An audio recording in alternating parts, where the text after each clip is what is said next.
এবার সাংবাদিক বলছে, মা আমি আপনাকে একটা প্রশ্ন করব, উত্তরটা দেন। আপনি কি আমার এই কথাটা মানবেন? বলেন। আপনার দুটা ছেলে আছে, ওই ছেলে দুটা আপনাকে বের করেছে, বৌমারা বের করেছে, আপনি রাস্তায় রাজপথে আছেন। এবার বলেন তো, একটা কাজ করুন, যারা আপনাকে রাস্তায় ফেলেছে তাদের নামে কেস করব, চলেন।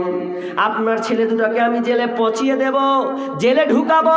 কত বড় সাহস আপনার বুড়িমা আপনাকে রাস্তায় ফেলেছে। যখন এই কথাটা বলা যে আমার ছেলেকে জেলে ভরবে, মা টুকরে টুকরে কাঁদতে লেগেছে। না রে বেটা না, আমার ছেলে দুটাকে জেলে ভরিস না, ওরা ভুল বুঝেছে। আমি মা চাই না, আমি বেঁচে থাকবো, আমি রাজপথে আছি, রাজপথে থাকবো। আমার সন্তানকে আমি জেলে পচতে দেব না, আমি জেলে ঢুকতে দেব না। আমি আর কয়দিনে জিন্দেগি আছি, আল্লাহ আমাকে যা দিবে এ নিয়ে মরে আমি রাজপথে মরে যাব। কিন্তু আমি কান দিয়ে শুনতে যেন না পাই আমার সন্তানকে পুলিশে ধরেছে, এটা মা আমি মেনে নিতে পারবো না। মায়ের চোখে ঝরলে পানি আল্লাহর আরশ কাঁইপা যায়, কান্দে না যেন মায়, কান্দে না যেন মায়। মায়ের চোখে ঝরলে পানি আল্লাহর আরশ কাঁইপা যায়, কান্দে না যেন মায়, কান্দে না যেন মায়। অতি কষ্ট সহ্য করে আদর সোহাগ দিয়ে শিশুকালে সন্তানের লালন করে মায়। অতি কষ্ট সহ্য করে আদর সোহাগ দিয়ে শিশুকালে সন্তানের লালন করে মায়। সেই মায়েরই কষ্ট কেহ দিও না এই দুনিয়ায়, সেই মায়েরই কষ্ট কেহ দিও না এই দুনিয়ায়, কান্দে না যেন মায়, কান্দে না যেন মায়। বিদেশে বিপাকে যদি সন্তান মারা যায়, সবার আগে জানে তাহার জনম দুঃখী মায়। বিদেশে বিপাকে যদি সন্তান মারা যায়, সবার আগে জানে তাহার জনম দুঃখী মায়। সেই মাছ নীরবে মা অশ্রু ফেলে সন্তানেরই পানে চায়, নীরবে মা অশ্রু ফেলে সন্তানেরই পানে চায়, কান্দে না যেন মায়, কান্দে না যেন মায়। মায়ের চোখে ঝরলে পানি আল্লাহর আরশ কাঁইপা যায়, কান্দে না যেন মায়, কান্দে না যেন মায়। সন্তানেরই জন্য মায়ে করলে মোনাজাত, ফিরাতে পারেন না কভু মায়ের দুটি হাত। সন্তানেরই জন্য মায়ে করলে মোনাজাত, ফিরাতে পারেন না কভু মায়ের দুটি হাত। সেই মায়েরই মায়ের নিচে বেহেশত, সেই মায়েরই পায়ের নিচে বেহেশত, ভুলো না এই কথাটি হায়, কান্দে না যেন মায়, কান্দে না যেন মায়। মায়ের চোখে ঝরলে পানি আল্লাহর আরশ কাঁইপা যায়, কান্দে না যেন মায়, কান্দে না যেন মায়। মাকে জীবনে কোনোদিন কষ্ট দেবেন না। আমার চোখের সামনে ঘটনা আমি অনেক দেখেছি, যেগুলো সোশ্যাল মিডিয়াতে দেখেছি, প্লাস মানুষকে আমি সতর্ক করেছি, বলেছি। আমি যে মসজিদে থাকতাম, একটা মসজিদের পাশে একটা ভদ্রলোক ছিল, যে ভদ্রলোকটার গ্লানি, আমি ওকে যে দেখলাম, লোকটা নেংড়ে নেংড়ে মসজিদে নামাজ পড়তে আসে, নেংড়ে নেংড়ে মসজিদে নামাজ পড়তে আসে। আমি আশ্চর্য হয়ে গেলাম। একদিন প্রশ্ন করলাম যে আপনার পাটা এরকম কেন? তিনি লজ্জায় বলতে পারছেন না পাটা কেন তার পছন্দ হয়েছে। আমি সাইড নিয়ে খবর নিলাম, আমি বললাম এই চাচার পাটা কেন এমন, ন্যাংড়া করে কেন আছে, কেন ভালো হচ্ছে না? ওই লোকটা বলছে, মৌলভী সাহেব, এই লোকটা এত মানে একসময় এতটা খারাপ ছিল যে মাকে সে ঠিক মতন দেখতে পারতো না, যখন তখন মাকে প্রহার করতো, মাকে মারতো। একদিন কি যেন কি নিয়ে ঘটনা ঝামেলা সৃষ্টি হলো, ওই ছেলেটা, ওই ভদ্রলোকটা মাকে নিজের বাম পায়ে ডান পায়ে এমন করে একটা কোমরে একটা লাত মেরেছে, মাকে এখান থেকে অদূর গড়িয়ে দিয়েছে।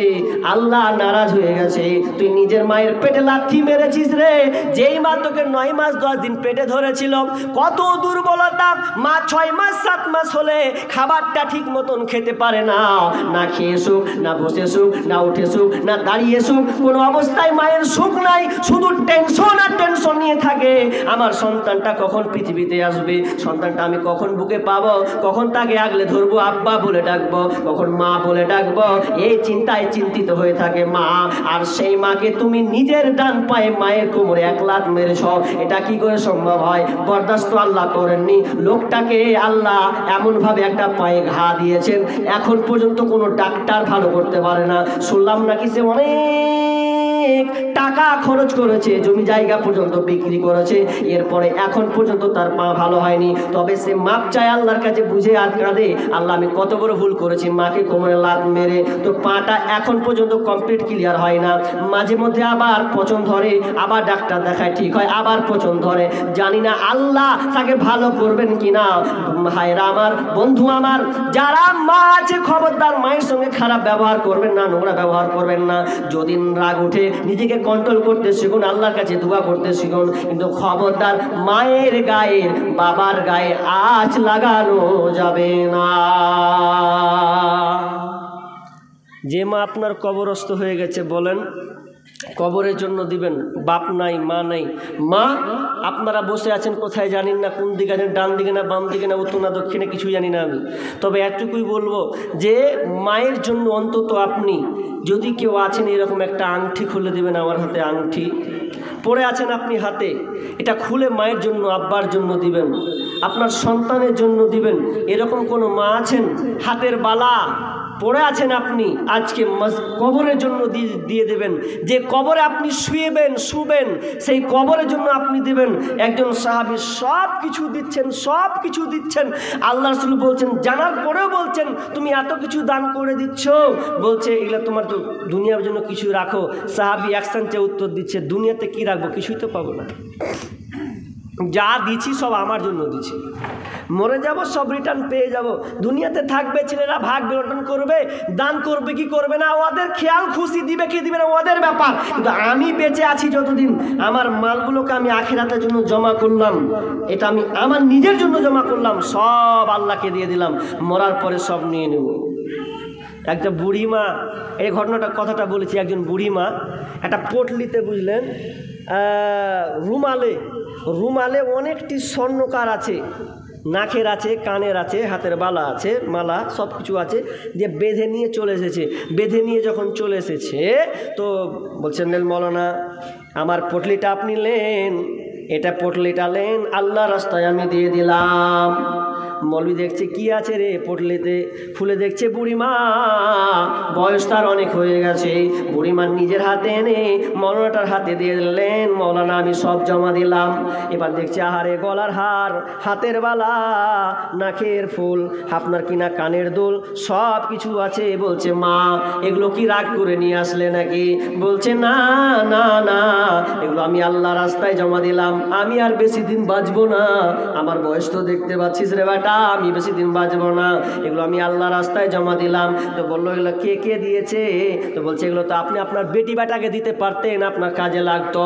এবার বুড়িমা উত্তর দিচ্ছে, মৌলভী সাহেব বেটা শোনো রে বেটা, এগুলো আমি সন্তানের জন্য নয়, আমি সন্তানদেরকে আমি যথেষ্ট দিয়েছি, বেটিকে দিয়েছি, বেটাকে দিয়েছি, গলা আমার মালা দিয়েছি, কানে দিয়েছি।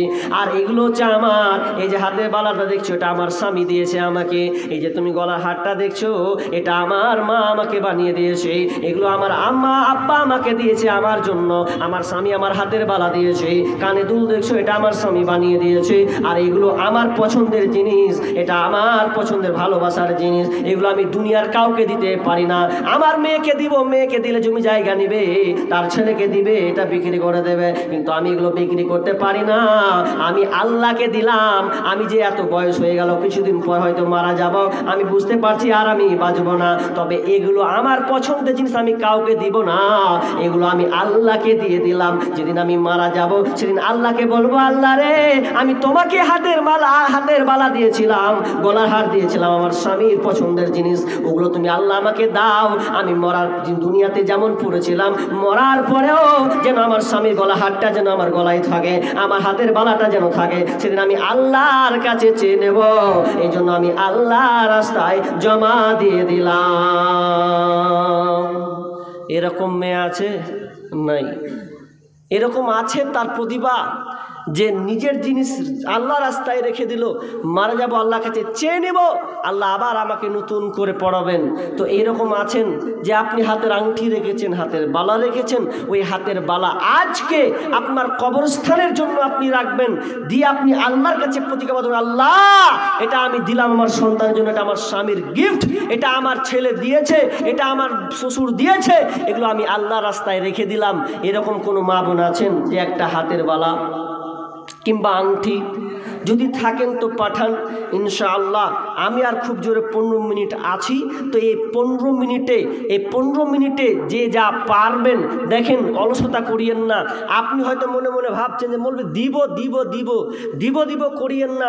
ড্রাইভার যে সেই গাড়ি চালায়, ডান দিকে তো ডান দিকে, তো বাম দিকে তো বাম দিকে, যেদিকে নিয়ে যাবেন সেই দিকে চাক্কা ঘুরবে। আর যদি আপনি প্যাসেঞ্জার হয়ে ড্রাইভারকে বলেন চল বাম দিকে, তুই যাবে না, লক করে বসে থাক, আমি যেদিকে কোন দিকে আমার রাস্তা ভালো আছে সেই দিকে ঘোরাবো, তুই বাসের দিকে ঢুকে যা, বাসের দিকে ঢুকে যাবো নাকি? না, ড্রাইভার কন্ট্রোলার করবে। তো এখন মনে মনে ভাবছেন যে মৌলভী সাহেব দানের কথা বলছেন, গরিব মানুষ। আরে বেলালকে আল্লাহ রাসূল বলছেন যে বেলাল তুমি দান করো, তো বেলালের পরনে লুঙ্গি ছাড়া কিছু ছিল? কিছু তো ছিল না, একদম গরিব সাহাবী, ঠিক মতন খাবার নাই। তো ওকে আল্লাহ রাসূল বলছেন বেলাল আল্লাহ রাস্তায় দান করো, আল্লাহ তোমাকে দেবে। তো আমাদের তো খাওয়া পরা সব কিছু আল্লাহ দিয়েছেন, প্রতিনিয়ত আপনাকে দান করতে হবে। তো আপনি কি বলছিলাম, ড্রাইভার আপনি আছেন, সব কিছু করতে পারবেন। যেদিন আপনি টাকা হাতছাড়া হয়ে যাবে, যখন একটা মৌলবি আসবে যে বলবে যে 500 টাকা দিবেন, মসজিদটার অবস্থা এরকম হয়ে গেছে, আপনার দিলটা নরম হলো যে জাগ্গা জীবনে কোনোদিন এত দান করিনি, আজকে 500 টাকা দিব মসজিদে। তো আপনার আগ্রহীতা হলো শেষ বয়সে, যে বয়সে আপনার পকেট নাই, শুধু সাদা কি বলে ওগুলাকে জামা, গেঞ্জি বলে, সাদা গেঞ্জি বলে তো নাকি, ওই গেঞ্জি যার পকেট থাকে না, ওটা পড়ে আছেন আর পকেটে খালি হাত ভর্তি, পকেট তো নেই, তুমি হাত ভরবি কোন দিক দিয়ে তুই? আর ভাবছে যে কখন 500 টাকা দেবো। তো সব তো ছেলেরা লেখে নিয়েছে নামে নামে নামে নামে, আপনার ইচ্ছা হয়েছে এখন যে 500 টাকা দিব, যেমন করে হোক দিব বলেছি দিব। তা আপনি প্রতিজ্ঞা হয়েছেন, বড় বেটাকে বলছেন আব্দুর রহমান, তখন ও কয়েছে কী হলো, আচ্ছা এখন আমি চাকরিতে যাচ্ছি, এখন কিছু কহে না আমাকে, অথচ আর মন চাইছে যে 500 টাকা দিই। এবার কয়েছে শহীদুর, মেজো কাছে বকায়ও না, নাকি এখনই এদিকে যেতে হবে, ট্রেন ছুটে যাবে আমার, তাড়াতাড়ি যাচ্ছি। টাকার কথা তো কহে না, খালি নাম ধরে ডাকছে, তো করছে বিরক্ত করিও না গেনু। 3 নম্বর যে ছোট বদের হাড্ডি, ও ফুটবল ব্যাট বল খেলার লেগে ব্যাট আর বল ধরেছে, তো ওকে বলছে শফিকুল কি হলো, খালি খেলতে যাবো এখন, ভাত করছো? বলছে টাকা চাইছিল রে, টাকা চাইছে তোমার বড় বেটাকে চাইতে বলো না, তো চলে গেল, বললাম না এখন খেলতে হাঁটনো হবে, এখন কেউই দিল না গো। মানে আপনি এত ভিখারি থাকতে গরু বৈনাহাল, তার দুঃখ সর্বনাশ। যতদিন টাকা ছিল আপনার হাতে, ড্রাইভার ছিলেন আপনি,